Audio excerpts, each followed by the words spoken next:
It's another edition of Time About the Movies, and today we're taking a look at the films of October 27th, 1995. We got 7 movies to look at today, so let's not waste any more time. Let's just jump on into it, and we'll start off with the biggest new release of the weekend because this wasn't really a big hit. I take that back. It was considered a financial success, but it's a very controversial movie, and we're going to delve into why in just a second. This is Powder.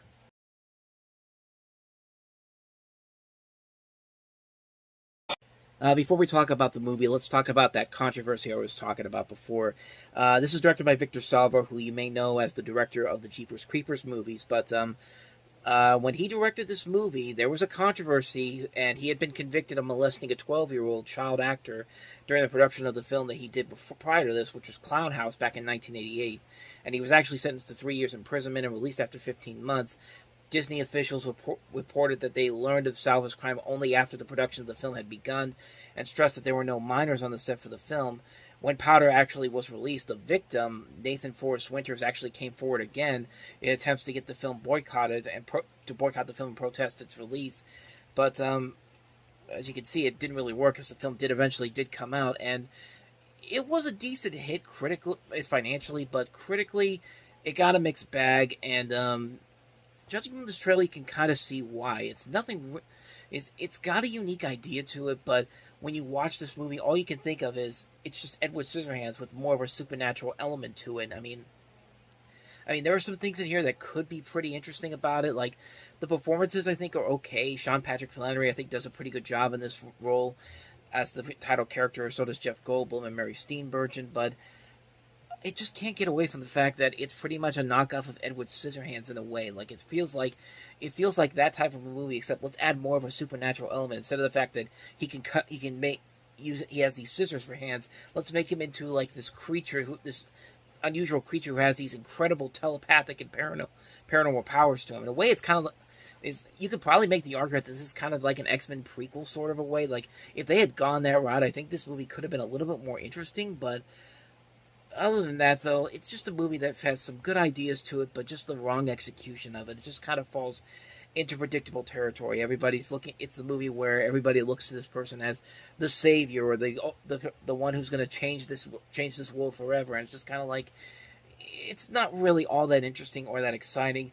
I thought the performances overall were okay, but it's a largely forgettable movie, honestly. I saw it many years ago, and honestly, for the most part, I forgot most of it until I saw that trailer again.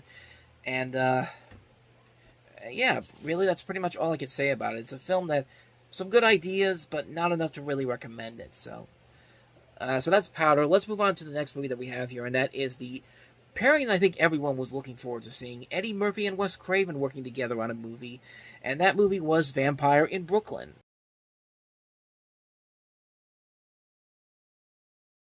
I say the crossover that everyone's been waiting for, Eddie Murphy and Wes Craven, sarcastically, but Vampire in Brooklyn. This was actually the final film that Eddie Murphy did when he was under that exclusive contract with Paramount Pictures that began all the way back with 48 Hours in 1982 and ended up with this movie. So that's 13 years worth of movies with one studio, even though he would make a couple movies here and there with other studios as well. But it's an intriguing idea, to say the least, having somebody like Wes Craven working with Eddie Murphy on a film that has a lot of good ideas to it.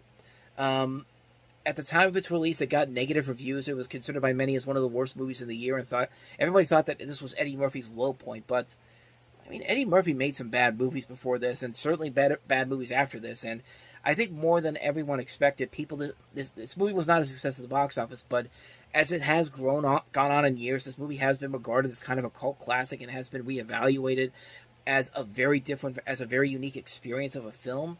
Like, everyone looks at Wes Craven's direction on this, the performances by Eddie Murphy and Angela Bassett, the chemistry and the humor overall, and, honestly, I didn't see this movie for the longest time. I think I finally saw it 20 years after its release. I found a copy of this movie at a CD warehouse for, I think it was like $7. I figured, it's Eddie Murphy. It can't be that bad of a film. So I checked it out, and honestly, I was kind of surprised by it. I think it actually is a lot better than people give it credit for. It has a lot of intriguing ideas. It actually has a lot of ideas that would eventually work much better in the far superior The Nutty Professor movie, which was the film that everyone thought was the resurrection of Eddie Murphy's career at that point, which it kind of was for a little bit. But like I said, there are some good ideas here. You know what this movie kind of reminded me of? I thought about it recently, and it kind of reminded me of Innocent Blood, that John Landis movie that was also kind of had a similar concept to it. That was not a big hit when it came out, but has since gone on to have a cult following to it. I think this movie definitely has that same feel to it. There are definitely a lot of funny moments in this movie. I think a lot of them are in the trailer, like when he gets up and he's rubbing the gun wound on him. He's like, "Kind of itchy, little." That stuff is kind of funny. There are some funny lines in this. There are some pretty good makeup effects too. Like this movie, it's not a complete waste. I just don't feel like it's met everything that they kind of wanted to set up for. Like I felt like there was a lot more going into it that eventually ended up being on screen. Like there are things about it that I think do really work, and it's a very unique film for Wes Craven because you know him as mostly horror movies for the most part, and this is his attempt to do a horror movie and a comedy at the same time, and I thought it worked for a good chunk of it. I'm not going to say it's a all around winner overall. I think it is definitely has flaws that are very notable, but it definitely is a much better movie than I think give it credit for. Like I said, I put it on the same level as something like. Now I completely forgot the name. Innocent Blood. I think it's a movie that you should give a chance. You should give it a chance again because you might actually be surprised by it. I feel like it's a movie that deserves more attention as the years have gone on. I think it definitely is much better than you give it credit for. Definitely not one of Eddie Murphy's better films, but a lot better than I think a lot of people give it credit for. So that's Vampire in Brooklyn. So let's move on to the next movie that we have here, and that is Sigourney Weaver and Holly Hunter in Copycat.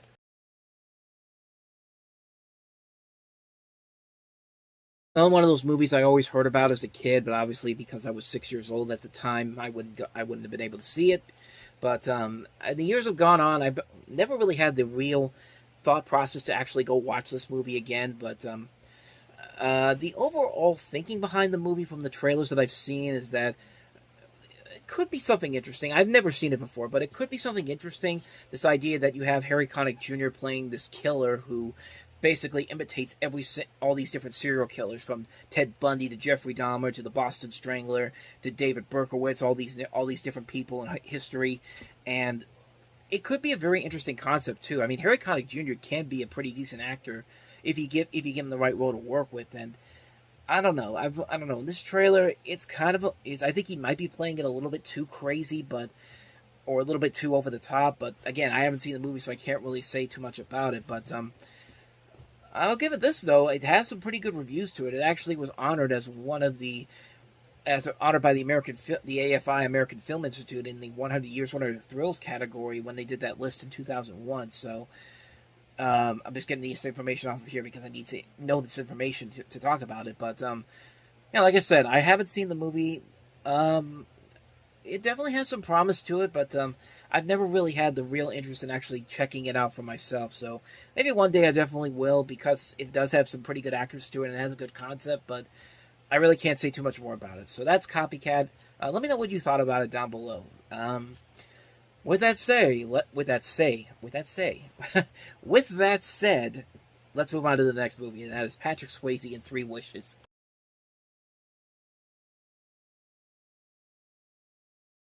Another one of those movies that I used to see the trailer for a lot on TV, and I never really had an interest in seeing the film. And I still haven't had an interest in seeing the film because I haven't heard any good things about it. It looks pretty generic, quite honestly, and Patrick Swayze has been in some good movies since he's outside of Ghost and Dirty Dancing, but I feel like he's kind of slumming it here. You also have Mary Elizabeth Mastrantonio, Joseph Mazzello from Jurassic Park, Michael O'Keefe from Caddyshack, Diane Verona, Neil McDonough. Some notable names are in this film, but this director, Martha Coolidge, has made some pretty good movies, but this is kind of in the stretch where a lot of those movies were not as strong as they could have been, but I don't know. Like, I didn't really had any interest in seeing this movie whatsoever, and judging by the fact that it doesn't have any good reviews or wasn't a big hit, probably for the best that I didn't get to see it back then, and probably another reason why I probably will never see it. I don't know. It just doesn't really appeal to me all that much, so... quick one on that one. That's Three Wishes. Let's move on to the next movie, and that is Woody Allen's Mighty Aphrodite.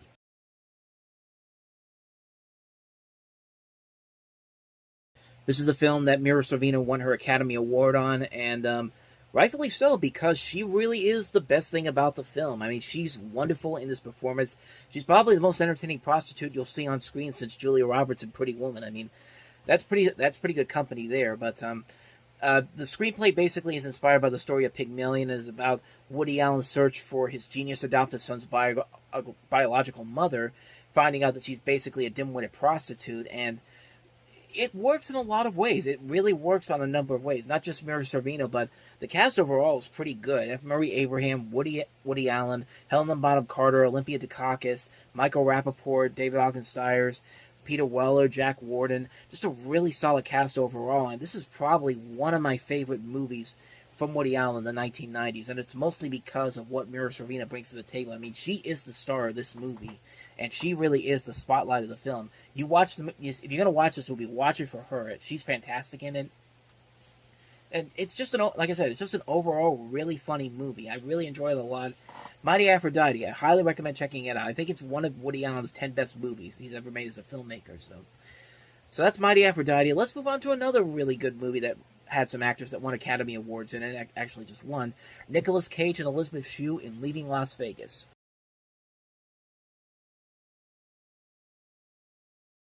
So Nicolas Cage stars as an alcoholic, a suicidal alcoholic in Los Angeles who has lost his family. He's recently been fired. He decides to basically move to Las Vegas to essentially drink himself to death. And he brings a supply of beer, liquor, and gets into his BMW and drives down. And he ends up meeting with a sex worker played by Elizabeth Shue. And the story basically follows their relationship. And it's really one of Nicolas Cage's best performances. I think this movie really shows why he deserved to win the Oscar for this. And Elizabeth Shue is very good in here, too.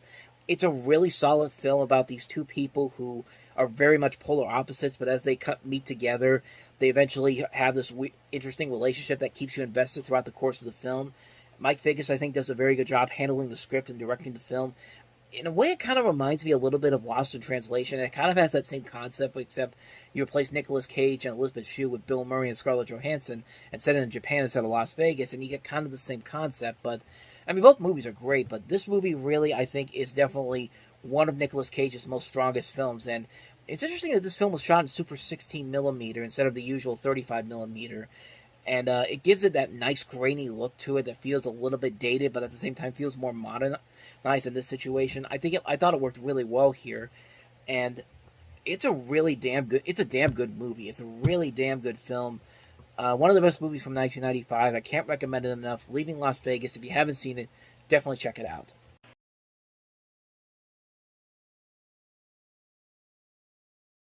So I just realized I forgot to tell you what the last movie was before we got to the trailer, but you saw it right there. That's a little bit of the Doom generation, basically following two teenage lovers, played by Rose McGowan and James Duvall, who pick up a young, handsome driver named Xavier Reed, played by Jonathan Scheck, and after Xavier accidentally kills a store clerk, the trio embarks on a journey full of sex, violence, and people from Amy's past.